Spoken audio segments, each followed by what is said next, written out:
I'm Leonard Riggs, and this is my podcast from my head to your ears. Sorry for the hiatus. I didn't really intend to take one. It just sort of happened. I have been kind of down for the count for a while, but I felt the need to podcast today, and I had planned this one a while back, and I finally felt like doing it today after a day or so of rest.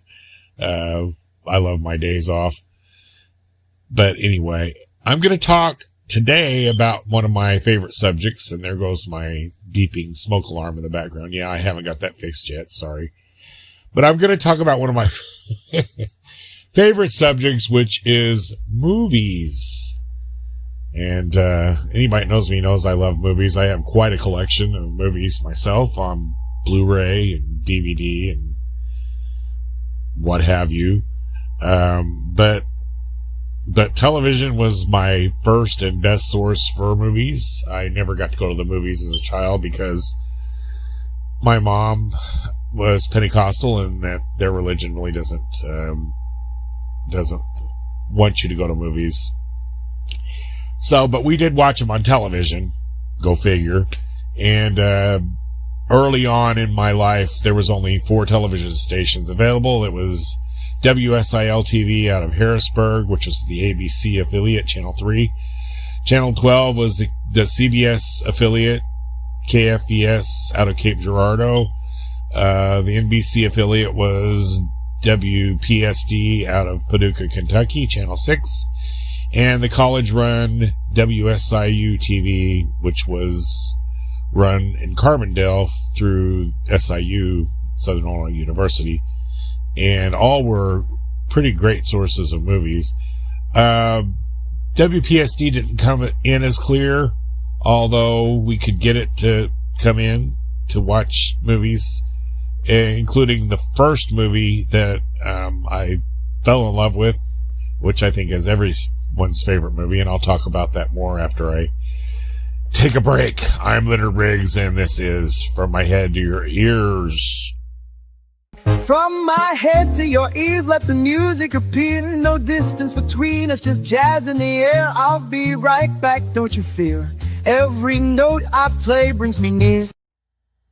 I'm Leonard Riggs, and this is my podcast, From My Head to Your Ears. And of course, I was talking about the first movie I ever loved, which aired on NBC in my beginnings. I was reading up on that, and it said this movie aired on CBS initially, and then it moved over to NBC. And about the time I started watching movies, which would be 1968, which is pretty much the period of my early movie experience started. So this podcast is going to pretty much talk about movies from 1968 to 1980, which were the early years of my life. And I was saying the first movie that I ever loved, and a lot of people's first favorite movie, of course, I'm talking about The Wizard of Oz from 1939 with Judy Garland. And we had a black and white television, not even a big black and white television. It was a portable black and white television with rabbit ears. And as I stated, we didn't pick up NBC affiliate out of Paducah very clear, but it was clear enough. And so not only was my first experience of The Wizard of Oz on a black and white TV, it was also not the clearest picture in the world, but I still loved it. And the movie just has everything that you can imagine. It's got sentimental moments. It's got great music. Of course, the song Over the Rainbow. It's got great performances. It's got dancing. It's got scary moments of horror, excitement, and of course, Toto's a cute little dog. And it just has everything that works in a kid's movie. And the movie, of course, is dedicated to the people who are young at heart.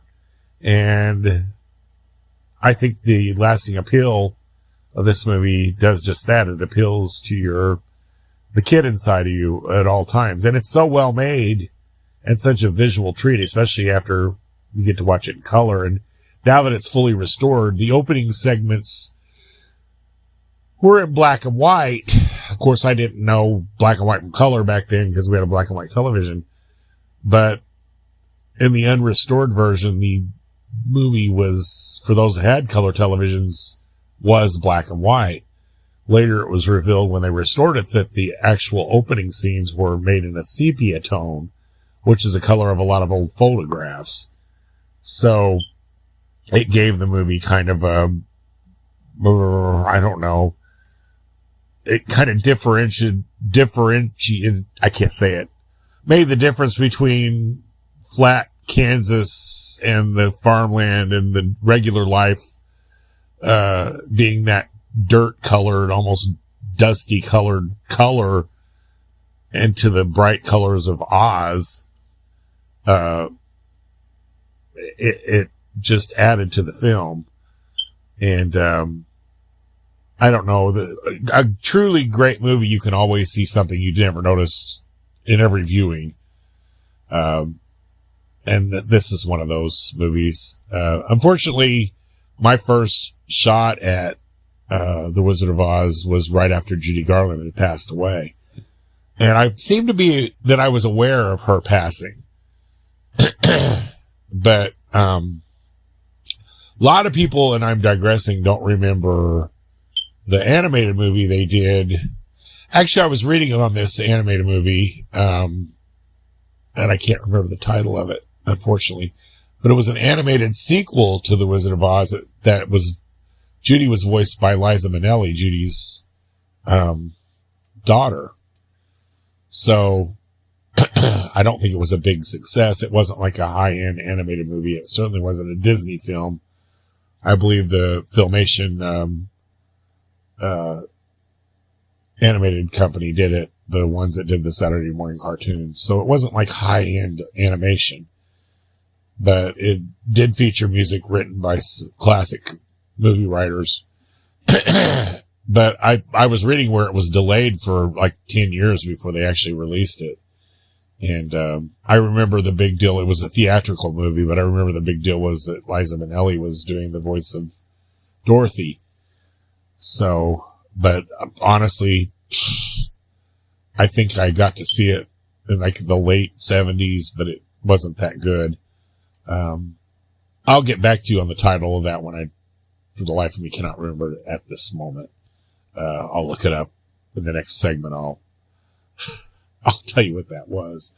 But like I said, the main source of movies for me was television. So there were a lot of TV movies that struck a chord with me, in those early years. And I didn't know the difference between theatrical and television. They were just movies. So the next movie that I can remember that I was really, really enamored with was Chitty Chitty Bang Bang, which was another theatrical movie that aired on, I think it was aired on CBS originally, and it starred Dick Van Dyke, and it was similar to The Wizard of Oz, although it had pretty much everything, and I thought it was exciting at that time. Later viewings of it, I find kind of to have really boring music in certain segments. If only they could edit certain songs out and shorten, because it's a long movie. And it's a long movie for a child, but it had its version of the Wicked Witch with the child catcher, or whatever his name was, the one that smelled children. And later on in life, I didn't realize that comedian Benny Hill was in the movie. Who did the Benny Hill Show, a great comedian out of Great Britain. And in the late 70s and early 80s, Benny Hill was a staple in syndicated television in the United States. His kind of slapstick comedy. But I did not realize he was in this movie till later viewings. And I thought, oh, wow, the toy maker is Benny Hill. But that was one of my favorite movies early on. But it wasn't just regulated to children's movies, because I remember really liking a movie called House on Green Apple Road. For some reason, this struck a chord with us kids, and we called it Green Apples. And it was a murder mystery. And maybe the appeal of it was that Eve Plum, Jan on the Brady Bunch, appeared in a role in it early on in the movie.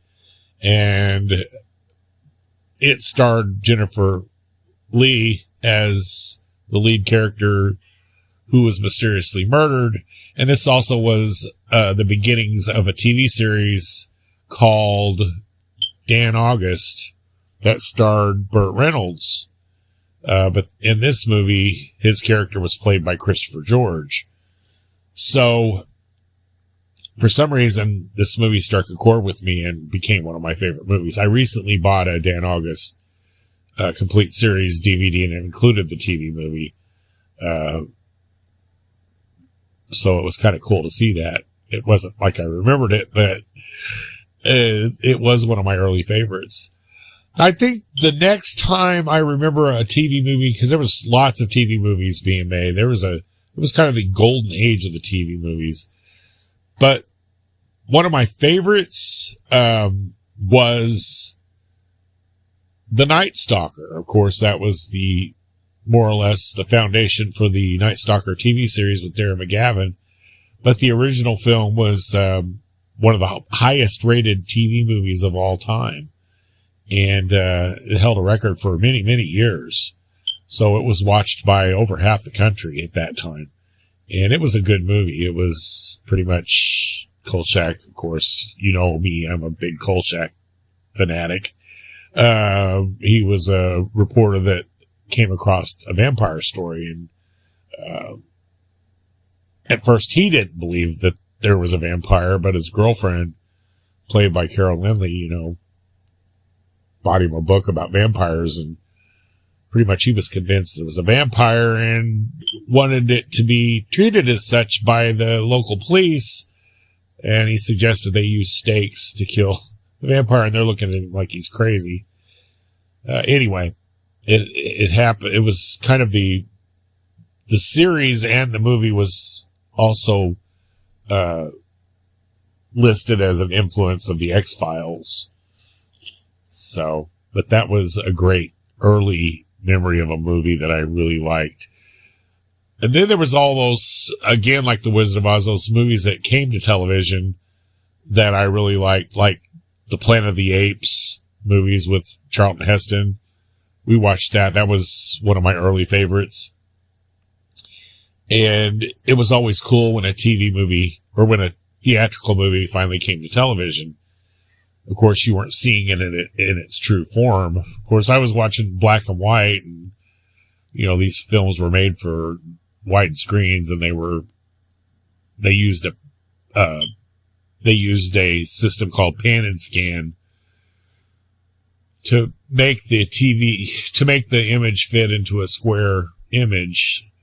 So oftentimes what they call it pan and scan is they would refilm the movie using the camera, and it would pan and scan the film based on the center action of the movie, if that makes any sense. But a good movie is a good movie, and that really didn't ruin my experience because I didn't know any better. Of course, another seasonal showing of a movie was The Ten Commandments with Charlton Heston. Speaking of which, he was an early favorite actor of mine, by the way. The Ten Commandments was always, and still airs on ABC, I believe, back then in 2 parts, and that movie's very long, as you know, and I wasn't always allowed to stay up and watch it, because I think we had to go to bed around 8 o'clock, so for many, many years, I had to miss the whole middle of the movie, which drove me insane because I really wanted to watch it. It was so cool to finally get to watch the whole movie. I think by the time I was old enough to watch the whole movie again on ABC was when we finally got a color television in 1978.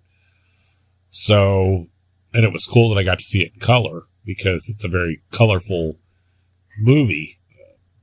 Huge Cecil B. DeMille production. Also along the way, there were a lot of talking about Kolchak the Night Stalkers, a lot of movies that I remember affectionately as a kid were either pilots for a TV series or were the basis of a TV series. For instance, The $6 Million Man with Lee Majors. That was a really good TV movie that was made into a series. And I'm not sure if that was a pilot for the TV series or if they decided to make a TV series after. I'd have to look that up.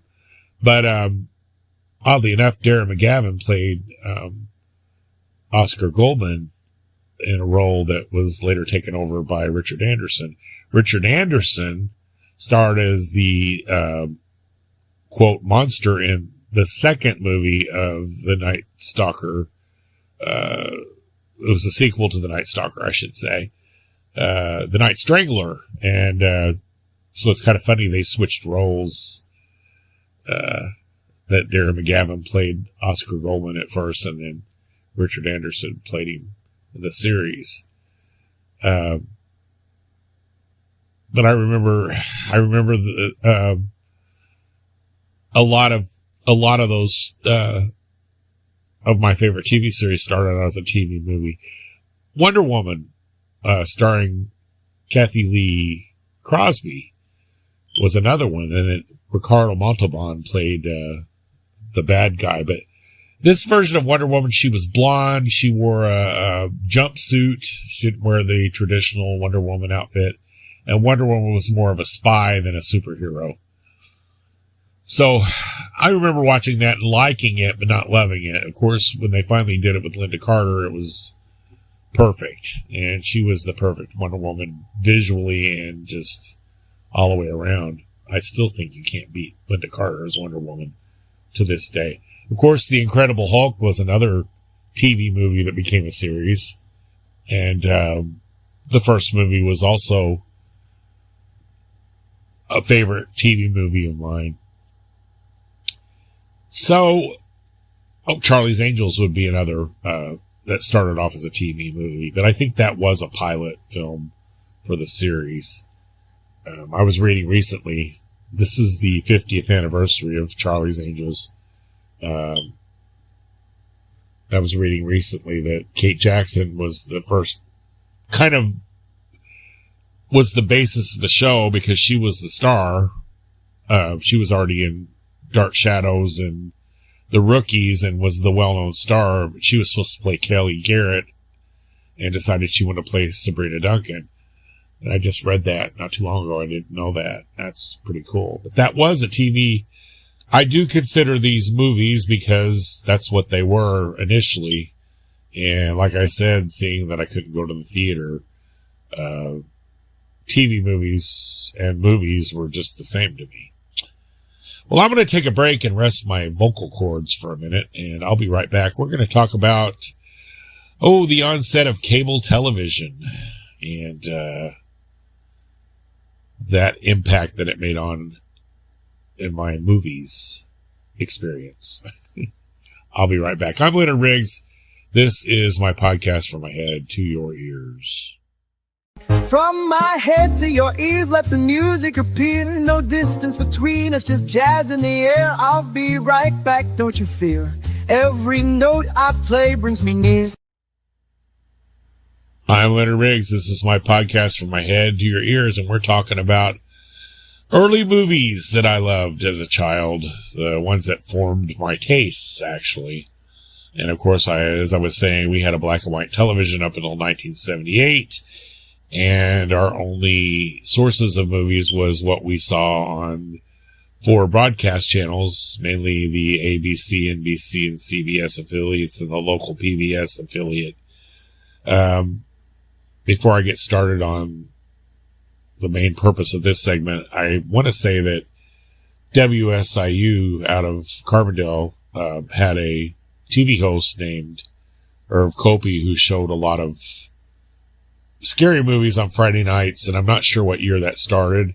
I would have to research that. But he also hosted the WSIU Fun Drives, and they always showed great movies during that time. So I remember some of the movies that I got to see during those fun drives were the road movies with Bing Crosby and Bob Hope and Dorothy Lamour, and I love those movies. They became a favorite of mine. Also, that's where I saw what was it? was it Alibaba and the 40 Thieves? I don't remember, one of those Arabian Nights movies. I cannot think of what it was. It starred Cebu. That was a lot of fun. And I also, the very first time I ever saw To Kill a Mockingbird with Gregory Peck was on PBS Pledge Drive, and today remains as one of my favorite all-time movies. To me, To Kill a Mockingbird is a story, in a nutshell, it's about racism, but if it goes much more than that, it's about childhood, and this movie's basically told through the children's eyes, and about how the world, even though the movie was presented in black and white, that everything's not in black and white. It's shades of gray or brightly colored. It's not. Also, these children's childhood presented in this movie was kind of universal. The film was set in the Depression era, but the way they played and the things they did was very much like my childhood in the 1970s. But it kind of showed how through a child's eyes, how the world worked, and a lot of prejudice and a lot of things were based on fear and misunderstandings. For instance, Boo Radley was greatly feared through the movie and talked about, and at the end he became the hero of the movie. And of course there was a great trial of the black man that was accused of raping a young white girl, and how their father took on the role as lawyer and not only intended to give this man a fair trial, he did give this man a fair trial and earn the respect of the black community there. And anyway, it's a really heavy-handed subject movie that was done lightly almost, and which gives it a sense of realness. And I just absolutely love that movie. I love the opening credits to the ending credits, and I love the narrator of the movie. Absolutely one of my favorite, in my top 5 all-time favorite movies of all time, for sure. But of course, the pièce de résistance of Irv Kopy's television career was the Friday night horror films, and he introduced me to all the great horror films that my dad talked about, Frankenstein and Dracula and Creature from the Black Lagoon and all those great horror films from Universal. And that's also where I first saw one of my all-time top 5 favorite movies, The Uninvited, with Ray Milland and Gail Russell. Absolutely love that movie, and it's a great ghost story from the 1940s, and one of the first movies to actually portray a real ghost. There wasn't a gimmick or anything. I could watch that movie and have watched that movie over and over and over, and was thrilled to find out that a lot of people I know and a lot of people around the world love that movie as well. And it finally got a nice Blu-ray treatment or restoration. And you can find it on Blu-ray now, or maybe if you have Roku, you can search it. It's on some of the old movie channels. And if you get a chance and you want to just watch an old movie, and that's a good one to pick. But 1976 opened up a whole new world to movies for me, and that was cable television. All of a sudden we had more channels to choose from, and particularly the ones in St. Louis. KPLR 11 out of St. Louis and KDNL TV 30 out of St. Louis. And their programming consisted of a lot of movies, especially on the weekends. And Channel 11 introduced me to all the Laurel and Hardy, Abbott and Costello, and Shirley Temple movies, many of which are my favorite all-time movies. If I had to go through Laurel and Hardy, not so much. I couldn't name one that I would call a favorite, but I enjoyed watching Laurel and Hardy.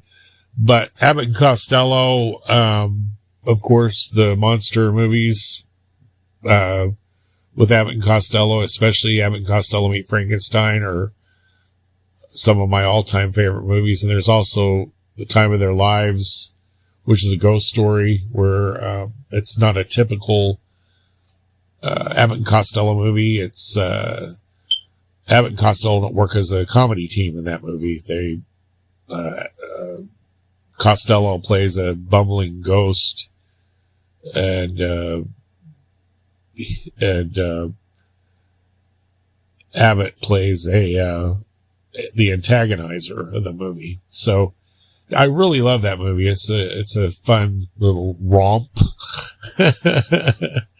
It's got a little bit of everything, comedy and horror, and a little bit of history lesson there, as it starts out of the Revolutionary War and ends up in the 1940s.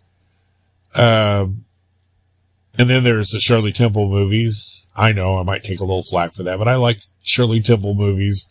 They were always, she's adorable, and they were always fun to watch, especially Heidi, and The Little Princess, which are the two of my favorites. Rebecca's Sunnybrook Farm. They were all really good. So Channel 11 was a great, great source of movies, as was Channel 30. Channel 30 showed a lot of horror films on Saturday night, and I saw a lot of the Hammer films. Kind of digressing a little bit, some of my early movies, Channel 12 showed the Dracula movies late at night in the early 70s, before cable, and that was my source of Hammer movies before. My favorite of them being Dracula AD 1972 with Christopher Lee, which is kind of a modern, it's set in modern, quote, modern times. 1972 is hardly modern anymore. It's pushing 60 years ago, but back then it was modern times. And Christopher Lee is, I think, a lot scarier than Bela Lugosi. The man is like 6'5" and just very imposing figure as Dracula. But Channel 30 not only showed the Dracula movies, they showed a lot of the Hammer movies that I didn't get to see until Channel 30 showed them. And Channel 11 also had horror films on Saturday and Sunday afternoon. So cable just opened up a whole new world. And then even further opening up was the pay channels that finally came to our area. The first being the Home Theater Network, which was an accident. We got it for free, and we weren't supposed to, but it would pop on at 7 p.m. every night, and they were showing recently released movies. And that's where I first saw Grease with Olivia Newton-John and John Travolta. I was so excited when that came on, because it didn't tell you what was on. We had no indication of what was on. It was just, you turned it on, and I still remember the opening credits of Grease, which was the Paramount logo, and then the Love is a Mini Splintered thing at the beginning of the movie, and I realized what it was, and I was so excited, and I watched, fell in love with the movie even more, and that was the basis of me loving Olivia Newton-John. And it all started on cable television, the Home Theater Network, in 1979. I also saw Foul Play with Chevy Chase and Goldie Hawn on there, another one of my all-time favorites. That's a great movie if you should ever, if you ever get bored, you want to check out a good old movie. That's a good one. Those movies are pushing 50 years old now, which blows my mind. Actually, Foul Play and Grease opened up around the same time as each other. So, yeah, Grease, I think, was the biggest film of 78, and Foul Play was up there, too, with Chevy Chase and Goldie Hawn. I got to see the James Bond movie Moonraker there, which I really, one of my favorite Bond movies, actually. So yeah, cable television just opened up a whole new world of movie experiences. But there was one, finally, I got to go to the theater, and there's one movie that will be a sentimental all-time favorite of mine, and I want to take a break, and we'll come back and talk about that movie and a little bit more. I'm Leonard Riggs, and this is my podcast, From My Head to Your Ears.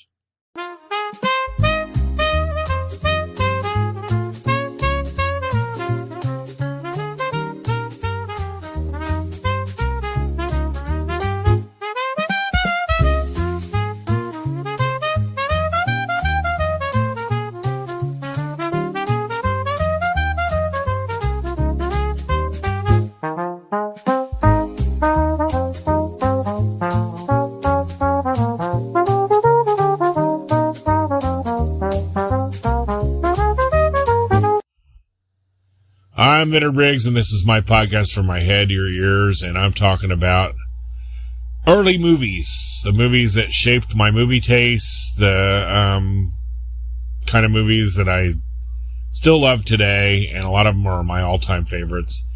I think a sentimental all-time favorite of mine has to be the movie I'm going to discuss next.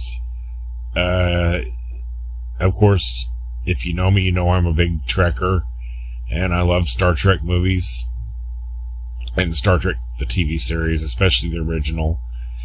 And I was so excited to find out that Star Trek was coming back as a TV series called Star Trek Phase 2. And Paramount had actually commissioned this movie to be the flagship of a new network they were starting, or planning to start, and they actually got the entire cast to come back except for Leonard Nimoy. He did not want to come back as Spock for whatever reason he had. And there was reportedly a lot of reasons, but he would not come back, so they replaced him with a character named Xon, Xon, and they hired an actor to play him, and actually filmed there are some screen tests that exist with him with pointed ears, and they hired a young lady named Persis Khambatta to play Lieutenant Ilia, and I think she was a one-up for the a one-up character.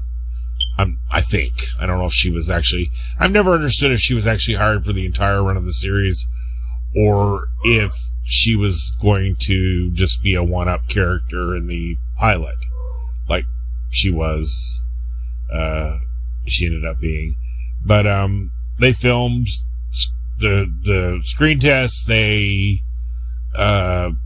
built sets, and then Star Wars happened, and they canceled their plans for a Star Trek TV series and changed their plans into a major motion picture with a pretty good budget. So Star Trek, it was announced in 1978 that it was coming back as a major motion picture, and I still remember the little clip in the newspaper. I clipped it. So I was both disappointed and excited. Disappointed that it wasn't going to be on my TV, and excited that it was coming back as a major motion picture. So, I mean, from that moment, I was telling my dad, I said, I got to go see this, and he promised to take me. And I wasn't allowed to go to movies very much, but I was approaching my 13th birthday. Actually, in 1978, I was 11, going on 12. I turned 12 in late 78, and 13 in late 79. So the months that followed, I'd hear lots of things about it. I remember when they started advertising the movie early in 79. I remember being in school and it being on the back of comic books. It appeared in magazines, little pre-posters. Oh, it was an exciting time to be a Star Trek fan because this movie was coming up. And I literally just dreamed about going to see this movie. And I finally remember when the time came in 1979. It premiered on December 7th, Pearl Harbor Day, 1979. It was playing at the nearest showing was going to be at the Fox Eastgate Theater in Carbondale, Illinois, which at that time was a one theater, a true movie experience in an old time theater, a true widescreen extravaganza. And we couldn't go on opening night on Friday. My dad worked late and it just wasn't going to happen. So we decided to go on Sunday. And I was a little disappointed that I didn't get to go to opening night, but come to find out opening night was crazy. That lines were around the block to see the movie. So we planned to go on the first showing on the Sunday of the weekend. And I think I've talked about this before, but I'm going to talk about it again, so forgive me if I've said it before. My mom and sister made plans to go to church with my grandma that day, so we made it an all-around trip. We all went to my grandma's. I got to see my grandma, which was always an added plus to going to see this movie. And they went to church with her. We got there about 8 o'clock in the morning, 9 o'clock. 8 o'clock, I think it was. And they went to church. Dad and I kind of hung out at Grandma's house, and then we left and went to Carbondale about 10 o'clock. And I was expecting a crowd already at 10. The first showing was noon. There was nobody there, of course. So we kind of hung around Carbondale, went to Kroger's. Kroger's had, I cannot remember which cereal box it was. I want to say Cheerios, that had Star Trek cards on the back promoting the movie. It was just, Star Trek was everywhere. There was a pinball machine that came out promoting the movie early in 1979, and we had a brand new Walmart open up in West City, which is still in West City. It's not the same building.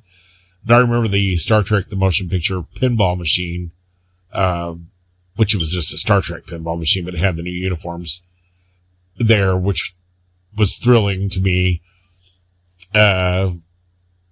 Anyway, we finally got to Carbondale about 11 o'clock. Cars started pulling in. We were waiting in the parking lot, and I wanted to be first in line. So I sound like Veruca Salt from Willy Wonka, don't I? Anyway,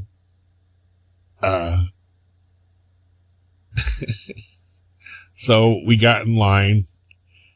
Just laughing about how spoiled I was. We got in line and we weren't first in line. That's okay. I wasn't too disappointed. I was too excited. We were like second in line, maybe third.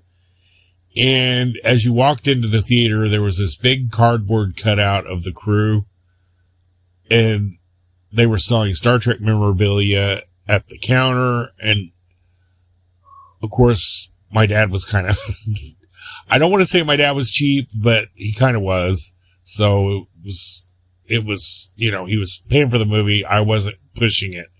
So I didn't get any memorabilia. And I don't think we got anything to drink or eat either. I don't believe. Maybe I got a soda. I don't remember. I truly don't. I was too excited to see the movie. So we sat down. Of course, I had to get close to the front. And something I learned even at that time, I was kind of a lanky 12, almost 13-year-old. We saw this on December 9th. I turned 13 on December 21st. This was actually an early birthday present for me.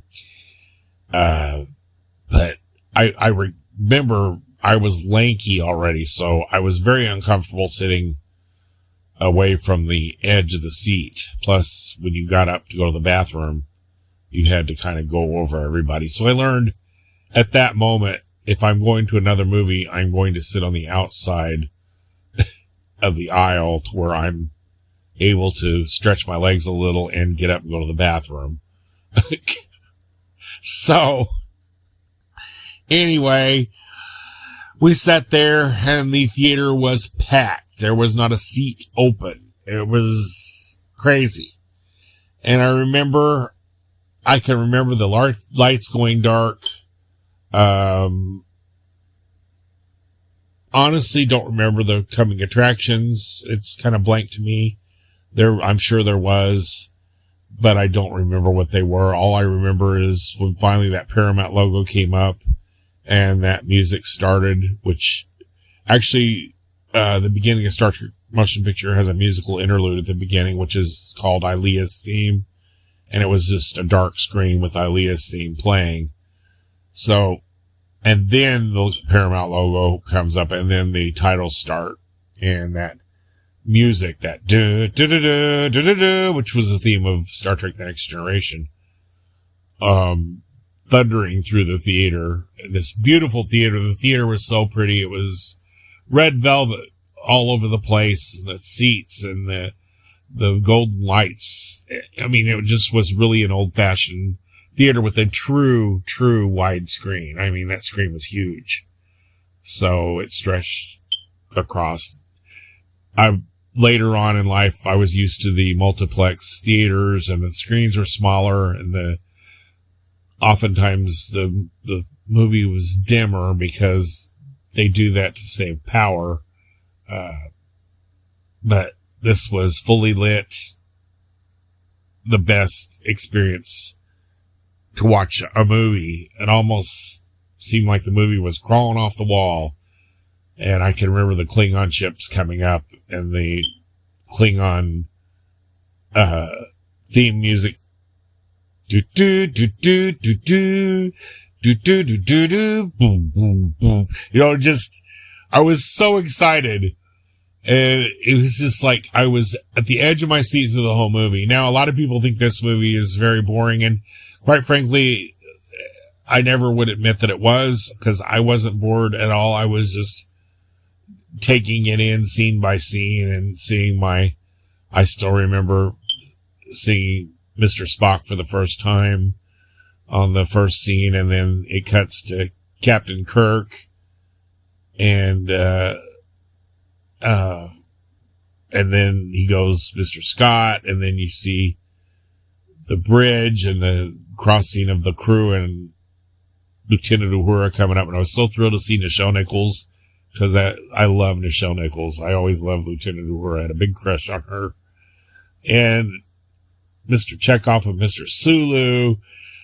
And then you meet, Yeoman Rand was even in it, and Dr. Chapel and Nurse Chapel and Yeoman Rand. Now she's Dr. Chapel and Chief Rand of the transporter room. It was good to see the entire crew on there. And I remember having to go to the bathroom in the scene right when Spock goes out in the spacesuit and encounters V'ger personally and is laying in the sickbay bed. I had to go to the bathroom during that time, and I was ticked off that I had to go to the bathroom, and I rushed to go to the bathroom and come back. I think that was the quickest pee I ever took. But I was just, oh my God, I was in Star Trek heaven at the end of that movie. And then came all the merchandise coming out, the motion picture novelization, and Pocket Books released a lot of Star Trek novels, and I bought everything I could buy with my allowance money. And then I got the soundtrack for Easter of 1980. So that was the most absolute best memory, of going to see a movie in the theater ever. Never topped it ever again. And,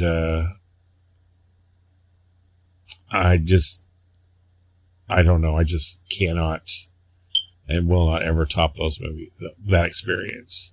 And it was with my dad. That was a big father-son thing. And we continued to go see Star Trek movies all the way up to the final Star Trek movie with the whole crew. I think we saw Generations together with the Next Generation, but after that he quit driving. And we had a very bad experience coming home from Star Trek 5. Was it 5? The bad one. The one with the one that William Shatner directed. I think it's Star Trek 5. Anyway. about had a car wreck. But I will forever remember that time with my dad. I was 12 and seeing a movie like that for the first time in a real movie theater experience. I did get to go to the Globe Theater uptown, to see a matinee, but there wasn't a movie playing. So this was my first time seeing a movie at a theater, and it wasn't my last. So anyway, I'm going to take a break, and I want to talk about some things that, some movies maybe that I forgot about, and just kind of wrap things up. But, I'm Leonard Riggs. This is my podcast From My Head to Your Ears. I'll be right back.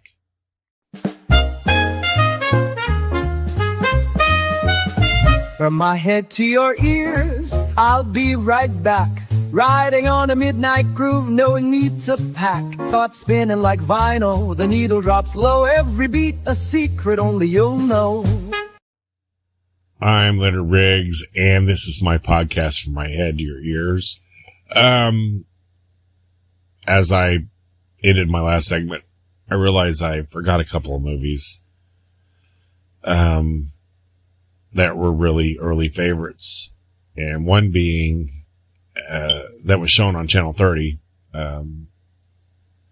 was a movie called Hello Down There, and it starred Tony Curtis and Janet Leigh, which Janet Leigh starred in one of the first TV movies that I liked, House on Green Apple Road.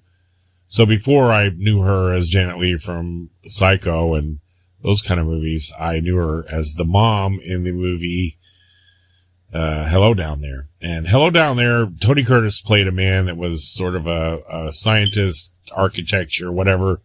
He designed a home that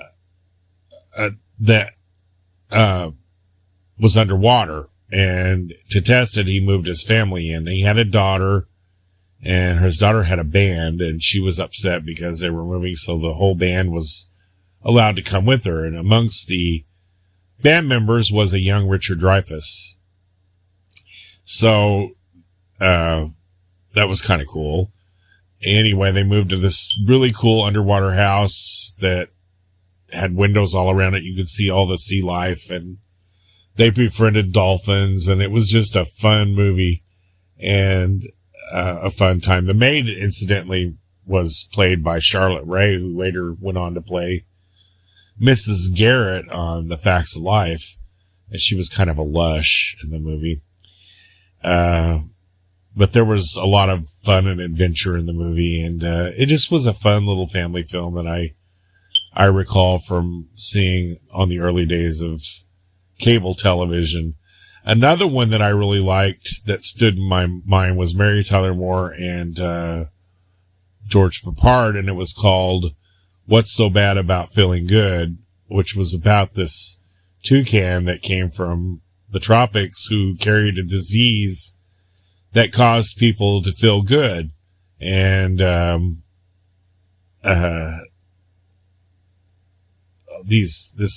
first people infected was this house of hippies, and they all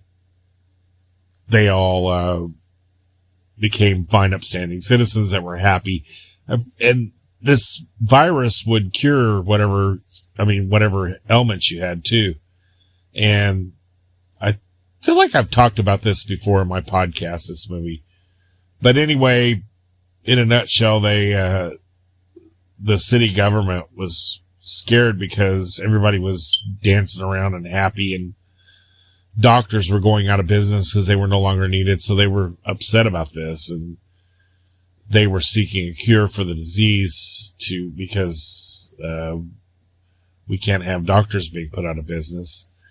And one of the weird things that I remember that I actually didn't remember, but that I found this movie on Blu-ray. It was released by there's Kino Lorber Films released this movie on Blu-ray not too long ago. You may still be able to get it. The fact that everybody was wearing masks not to get the disease, and there was this segment where they were showing stylish masks being sold by department stores, and it kind of reminded me of what happened to us with COVID. But anyway, I think it's a fun film. It was a total flop and critics hated it, but I really like it. And I watched it again. I still really liked it. So it wasn't one that didn't age well. I just thought it was a cute movie. And, anyway, if you ever come across it, give it a look-see, because I thought it was entertaining. It's kind of like Xanadu, Olivia Newton-John's second major motion picture. That was another early favorite of mine. And one of the movies I saw at the theater with my mom, with my sister Kim and my dad, when she was pregnant with my nephew Danny. And I really loved that movie as well. And it was also a bomb, but I really liked it. The soundtrack still remains popular and is one of my favorite records ever. But, yeah, I got to thinking, how could I forget Hello Down There? And I don't know if I talked about Willy Wonka and the Chocolate Factory. Sorry if I did. I'm going to talk about it again. I don't think I did talk about it. It did. I wanted to see it as a kid, and I finally got to see it in the late 70s on NBC when they showed it on a Sunday night one time, and I fell in love with the movie, and the music's fun. And like The Wizard of Oz, Willy Wonka and the Chocolate Factory gained popularity after it was shown on television. Many years, it was a bomb when it first came out. Many years later, now it's a children's classic now, and very intertwined in pop culture. So, yeah, those movies, just a few that I forgot to mention, and I'm sure there's others too. Maybe another time I'll think about it and talk about them. But I've thoroughly enjoyed doing this podcast. It was nice to rack my brain and try to think of all the early movies I've seen. And certainly, I know I forgot some, and we'll think about it after I finish this podcast.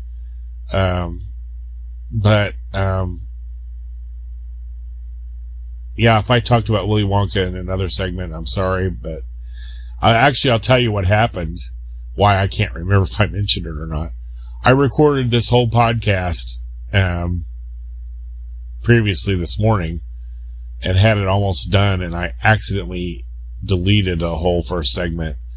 And instead of just trying to re-record that, I said, screw it, I don't know. I don't remember what I said. I really should start to take notes on my podcast, but the title of this podcast is From My Head to Your Ears, so literally what you hear is straight from my head and straight to your ears. So I do very little rehearsal, or I take few notes. I try to go off the top of my head. I would do much better if I planned it a little bit, but I enjoy the spontaneous discussion. And so anyway, that's how I kind of got the title of my podcast originally. Again, thank you for listening. I always enjoy hearing back from you. I'm sorry I've been a little bit lax in recording podcasts lately. I hope that I'll get that spark back in me that I've been missing lately. Going through some medical issues right now, and I not quite myself. But I'm always trying to think of ideas for podcasts. I also enjoy doing podcasts with other people. I had to change programs from what I originally had, which made it easy to record podcasts with other people. I'm not quite sure how I'll do it with this new setup. So until then, I won't be doing podcasts with other people. When I figure it out, I certainly will. I think I'd like to do another one with Craig if he was willing, and I'd like to do another one with Mike Jackson and anybody else I talked about. I love bouncing off people. It's fun to have that interaction. Anyway, I'm Leonard Riggs. I'm going to take a little break before I say my final goodbyes. I'm Leonard Riggs. This is my podcast, From My Head to Your Ears. I'll be right back.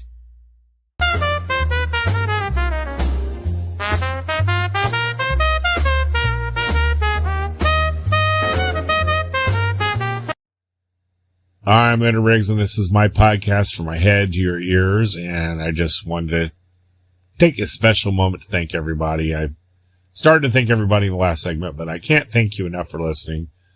I appreciate that you think I'm interesting enough to actually follow and listen every podcast. I hope I mentioned some movies that maybe you'll go check out today. There's still pretty much everything's available out there if you look for it. YouTube is a great source of the rarer movies. A lot of times they have full movies downloaded there. And, if you have a Roku, there's lots of apps. Just hit your search button and search these movies in Roku. A lot of times too, if you search in Google and they'll tell you where you can find these movies. And I still love my hard copies of movies. So I because you can't always rely on, someone to air something. And some of my rarer movies are on Blu-ray, and I'm glad I have them. So yeah, if you just search around and, you'll be able to find them. I hope I jarred your memory on a few of these. There are a lot of great restoration companies. For instance, Kino Lorber, Shout. A lot of these places, specialize in older movies and the restoration of them. And thank God for those people. A lot of time is taken to restore movies. And, of course, you can find pretty much anything on the internet if you look hard enough. Anyway, I will, be back soon with another podcast. I mentioned that I'm having some health issues. I still am very tired all the time. According to the doctor, they gave me iron infusions and they say I'm back to normal, but I do not feel that way. We all know our bodies better than anybody, and I know something's just not quite right with me. It's not something I'm imagining. I am so tired all the time. It just irritates me to no end because I can't get anything done and I don't feel like doing anything other than sleeping. And, I've lost interest in my podcast. I've lost everything, and I don't like it because I'm a creative person and I feed on creative energy. And if I don't have that energy, I'm just a shell of who I am. And I'm joking partly, but I'm not. It's really true. So anyway, keep listening. I'll keep coming out with it. I'm not planning on quitting this anytime soon. It might take me a month to get one out, but when I get my mojo back, I'll be back in full force and annoying everybody all the time with new podcasts. Still have a lot to talk about. And thank you so much for listening to my ramblings. I'm Leonard Riggs, and this is my podcast from my head to your ears. Thank you.